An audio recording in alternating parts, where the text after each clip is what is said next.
नमस्कार मित्रांनो, हा व्हिडिओ खूप इंटरेस्टिंग आहे, अवश्य बघा. अमेरिकेचं जस्टिस डिपार्टमेंट आणि त्याच्या माध्यमातून FBI federal bureau of investigation भारताच्या RNAW किंवा रॉचा एजंट असलेल्या विकास यादवचा शोध घेत आहे. विकास यादव त्यांना सापडत नाही आहे. पण विकास यादव ज्याचं वय 39 वर्ष आहे आणि जो अमानत या नावानेही ओळखला जातो, कारण मुस्लिम नाव असणं तर स्वाभाविक आहे रॉ एजंटचं, त्यांनी निखिल गुप्ता नावाच्या एक गुन्हेगारी टोळ्यांशी संबंधित आणि ड्रग डीलर असलेल्या व्यक्तीला हाताशी धरून अमेरिकेतल्या न्यूयॉर्कमध्ये राहणाऱ्या आणि सिक्स फॉर जस्टिस या संस्थेचं अध्यक्षपद भूषवणाऱ्या ॲडव्होकेट गुरुपत्वंत सिंग पन्नूच्या हत्येची सुपारी दिली होती, हत्येचा कट रचला होता. निखिल गुप्ता विरुद्ध दुसरं आरोपपत्र दाखल झालेलं आहे. त्याच्यात विकास गुप्ता, म्हणजे त्याचं पहिलं नाव विकास आहे, पण ते विकासही आणि अमानत या नावाने तो ओळखला जातो. त्याच्यात त्याचा उल्लेख आहे आणि अमेरिकेने या गोष्टी सार्वजनिक केलेल्या आहेत. त्या का केलेल्या आहेत, कशासाठी केलेल्या आहेत, त्याच्याकडे मी नंतर येतो.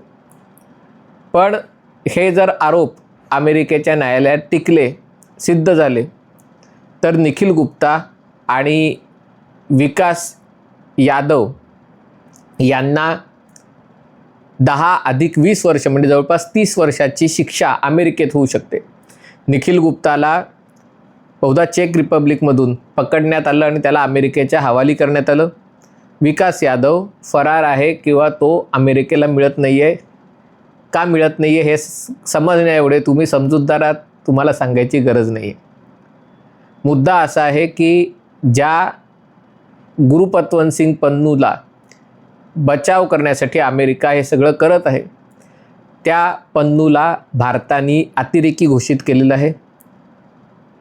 अमेरिकेचं म्हणणं आहे हा पन्नू आहे, हा अमेरिकेचा नागरिक आहे, वकील आहे, तो खलिस्तानवादी आहे आणि अमेरिका ही स्वातंत्र्याची भूमी आहे, तिथे तुम्हाला कोणत्याही प्रकारचं स्वातंत्र्य मिळतं. तुम्ही अमेरिकेचा झेंडाही अमेरिकेत जाळू शकता.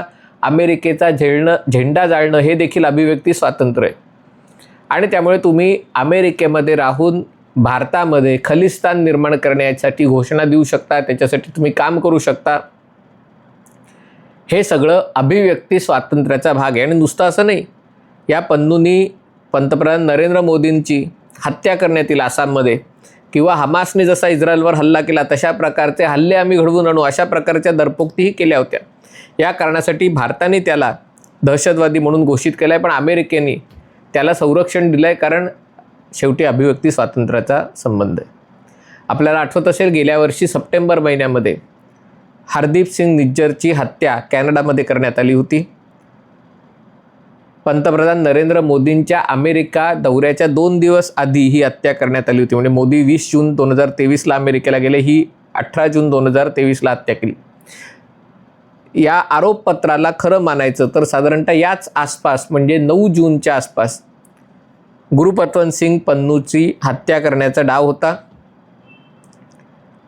अमेरिकेच्या न्याय विभागाला किंवा त्यांनी ठेवलेल्या आरोपपत्राच्या नुसार त्यांना असं वाटतं, त्यांचा असा आरोप आहे की विकास यादव हा काही काळ CRPF या संस्थेतही काम करत होता, म्हणून बहुतेक त्यांनी त्याचा दोष थेट अमित शहांवर अमेरिकेच्या काही वर्तमानपत्रांनी टाकलेला आहे. तर तो तिथे काम करत असताना त्यांनी या मिशनच्या अंतर्गत निखिल गुप्ताला हेरलं, त्याला हाताशी धरलं. हा भारतात होता आणि त्यांनी निखिल गुप्ताला सांगितलं की आपल्याला एक मर्डर करायचं आहे अमेरिकेमध्ये आणि त्याच्यासाठी मला मदत हवी आहे, त्याच्यासाठी मला काही कॉन्ट्रॅक्ट किलर आहेत अमेरिकेतले, ते तुम्हाला जोडून दे, म्हणजे जे सुपारी घेतील आणि गुरुपत्वंत सिंगची पन्नूची हत्या करतील. आणि त्याच्यासाठी जवळपास या निखिल गुप्ता जो अशा प्रकारच्या व्यवहारांमध्ये गुंतलेला होता, ड्रग डीलिंग असेल किंवा अन्य प्रकारचा अनैतिक बेकायदेशीर धंदे असतील, त्याच्यामध्ये तो गुंतला होता आणि त्यामुळे तो तयार झाला. $1 लाख सुपारी काढण्यात आली की जर मी सांगतो त्या व्यक्तीला साधारणतः त्या दिवशी मारलं तर $1,00,000 मिळतील, त्यातला $15,000 न्यूयॉर्कमध्ये तुम्हाला रोखीमध्ये ॲडव्हान्स मिळेल, बाकीचे पैसे म्हणजे $85,000 काम झाल्यावर मिळतील. अर्थात हे कोणाला मारायचं, कधी मारायचं हे योग्य वेळी सांगण्यात येईल. पण त्याच्यासाठी जे कोणी असं काम करू शकेल अशी एक गँग, अशी एखादी संघटना शोध. निखिल गुप्ता अमेरिकेच्या अंडरवर्ल्डमध्ये कार्यरत होता, कारण ड्रग डिलिंग आणि असं सगळ्या याच्यामध्ये त्याचे संबंध असल्यामुळे त्यांनी एक असा माणूस शोधला की जो हत्या करण्यासाठी तयार होईल.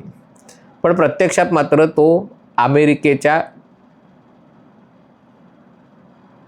DEI म्हणतात, म्हणजे ड्रग एन्फोर्समेंट एजन्सी, त्या DEAचा ड्रग एन्फोर्समेंट एजन्सीचा एजंट निघाला, अंडरकव्हर एजंट निघाला.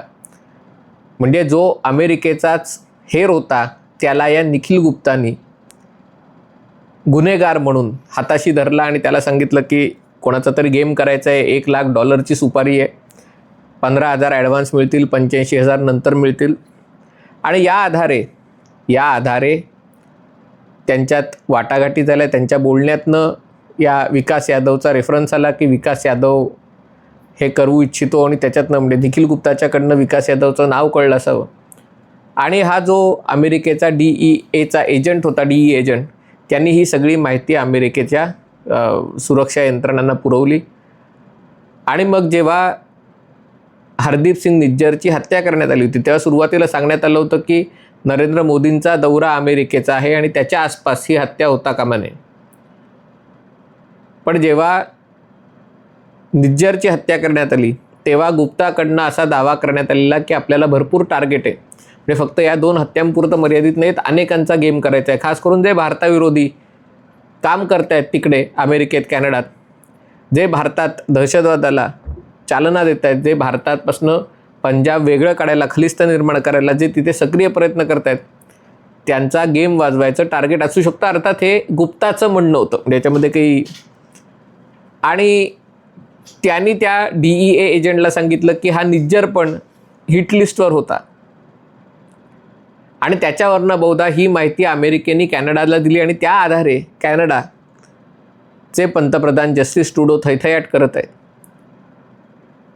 पण अमेरिकेने जशी कार्यवाही केली, अमेरिकेने या सगळ्यांना ट्रॅप केलं, याच्यामध्ये पैसे घेतले $15,000 आणि गुरुपत्वंत सिंग पन्नूला संरक्षण दिलं. आणि अमेरिकेच्या न्याय विभागाचं असं म्हणणं आहे की अमेरिकेत कायद्याचं राज्य आहे, आणि जो कोणी देश अशा प्रकारच्या गोष्टी अमेरिकन नागरिकाविरुद्ध करेल, भले तो माणूस दहशतवादाचं समर्थन करत असला, भले तो माणूस एखाद्या देशाचा तुकडा पाडण्यासाठी सक्रिय काम करत असेल, तरी तो अमेरिकन नागरिक आहे आणि त्याला अभिव्यक्ती स्वातंत्र्य आहे. आणि जो कोणी त्याच्याविरुद्ध कारवाई करेल, कारस्थान करेल, त्याला पकडून अमेरिकेत शिक्षा भोगावी लागेल. मग प्रश्न असा येतो की एकीकडे हे सगळं अतिशय काय म्हणतात प्रगल्भपणे चाललेलं आहे. अमेरिकेने कॅनडासारखं थैथयाट केलेलं नाही आहे. जो बायडन किंवा कमला हॅरिस याच्याबद्दल अमेरिकेच्या प्रचारात भाषण करत सुटलेलं नाही आहे. या सगळ्या गोष्टी तपास केला जातो आहे. जो तपास केला जातो आहे तो अमेरिका भारताला कळवते. तपासात काय समोर आलं ते वर्तमानपत्रात, अमेरिकेतल्या न्यूयॉर्क टाइम्स, वॉशिंग्टन पोस्टमध्ये भारतच्याबद्दलचा जो तपास करतो आहे तो हिंदुस्तान टाइम्समध्ये वगैरे वगैरे त्याच्याबद्दलची बातमी छापतो आहे, आणि एक प्रकारची पारदर्शकता याच्यामध्ये आणली जाते. पण तरी देखील हा प्रश्न पडतो की याचं टायमिंग महत्त्वाचं आहे. गेल्या वेळेलाही साधारणतः याच सुमारास जस्टिन ट्रुडो यांनी हा विषय काढला होता. तेव्हा मध्य प्रदेश, राजस्थान, छत्तीसगडच्या निवडणुका होत्या, त्यामुळे त्याच्या पार्श्वभूमीवर हा विषय काढला होता. आता महाराष्ट्र, झारखंडच्या निवडणुका आहेत, या पार्श्वभूमीवर अमेरिकेने पुन्हा हा विषय काढलेला आहे. म्हणजे हा काही निरागसपणा आहे असं मला वाटत नाही.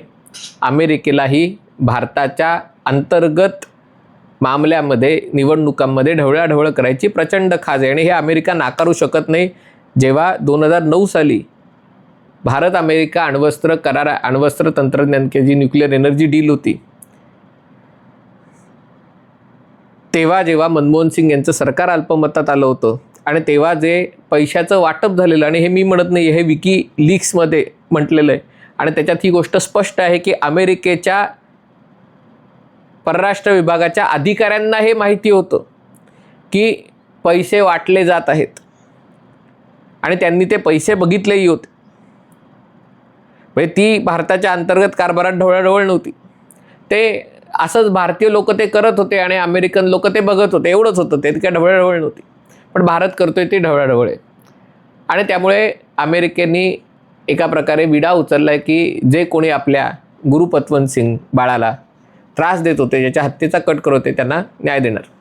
अर्थात निखिल गुप्ता हा गुन्हेगार होता, तो ड्रग डीलर वगैरे होता, त्यामुळे तो पकडला गेला आणि त्याची चौकशी झाली तर आश्चर्य वाटेल नको. पण विकास यादवचं काय? कारण विकास यादववर आरोप आहे की तो भारतीय गव्हर्नमेंटचा एजंट होता. म्हणजे ती कुठली एंटिटी माहिती नाही, राव होती का आणखीन कुठली होती का काय, पण तो भारताच्या सुरक्षा यंत्रणांचा एजंट होता आणि तो फरार आहे. म्हणजे तो आता कोणाला मिळत नाही आहे.